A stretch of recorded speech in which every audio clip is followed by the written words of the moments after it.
Just 45 minutes outside of New York City sits the town of Westfield, New Jersey. It's a quiet, wealthy commuter hub, where the biggest local gossip usually revolves around minor retail closures. Residents actively compare the town to a real-life Mayberry. With a median household income hovering around $160,000, the community offers its residents a deep sense of security. In June 2014, Derek and Maria Broaddus believed they had finally reached the pinnacle of that suburban dream. Derek had worked his way up from a working-class background to a senior vice president role at a Manhattan insurance firm, and the couple was ready to settle down with their 3 young children. Their new property at 657 Boulevard was massive. It was a $1.3 million 6-bedroom estate built in 1905, surrounded by mature trees and friendly neighbors. But buying into a highly exclusive zip code doesn't build an invisible shield around your family. The Broadduses were about to experience a psychological home invasion that their wealth could not stop. It started on a warm evening that same June. Derek was at the new house painting walls when he checked the mail. Inside, he found a white card-sized envelope addressed in thick handwriting to the new owner. The typed letter inside began with welcoming words about the neighborhood. Then the tone shifted. The anonymous author claimed their grandfather and father had watched the property for decades, and that it was now their turn to monitor 657 Boulevard. The message grew erratic. The writer asked, "Do you know the history of the house? Do you know what lies within the walls of 657 Boulevard? Why are you here? I will find out." The author then noted that the Broadduses had 3 children, asking if there were more on the way, and making a specific request. "Do you need to fill the house with the young blood I requested? Better for me." It was signed, The Watcher. Derek called the Westfield police, who offered a chilling piece of advice: do not tell the neighbors. Officers recommended moving construction equipment out of sight in case of an attack, as every house on the block was now home to a potential suspect. The family's sense of safety was breached before they could even unpack. They were forced into a reality where any passerby could be the source of the threats, and anyone on the street could be an enemy.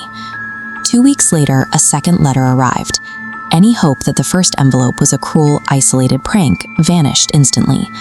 The author identified the 3 children by their specific birth order and used their private nicknames.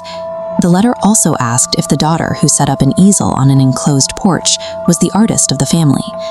That porch was only visible from a very specific angle at the side or rear of the house. The Watcher had a direct, physical line of sight onto the property.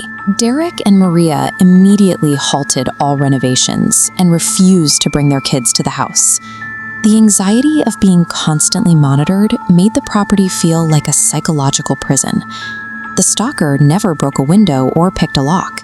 Using only a few pieces of paper, they successfully evicted a family from their home through sheer psychological terror. Unwilling to surrender a $1 million investment without a fight, the Broadduses launched a massive, multi-layered investigation. Local detectives initially focused on a next-door neighbor who had been diagnosed with schizophrenia, but interviews and evidence ultimately cleared him of any involvement. The family escalated their efforts, spending their own money on private defense.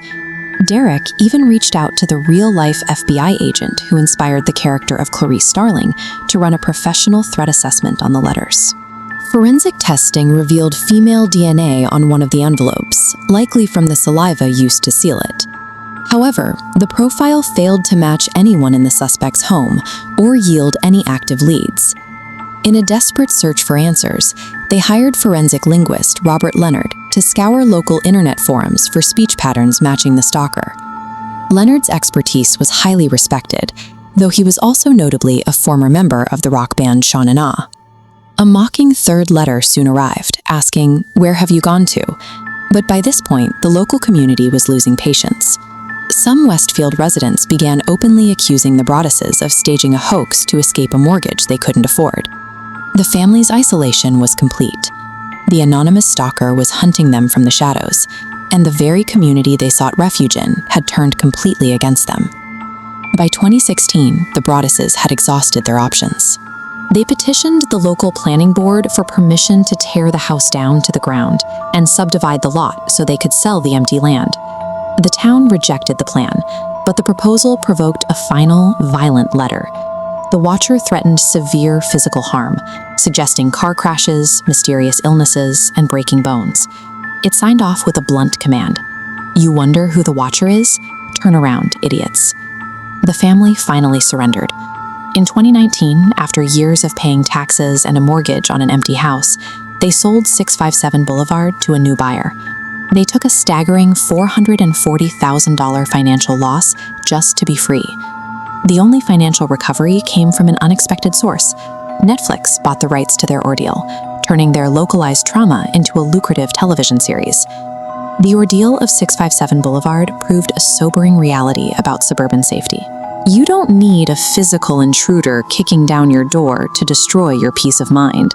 An anonymous stranger with a pen and a postage stamp is entirely capable of bankrupting a family and permanently shattering the illusion of security.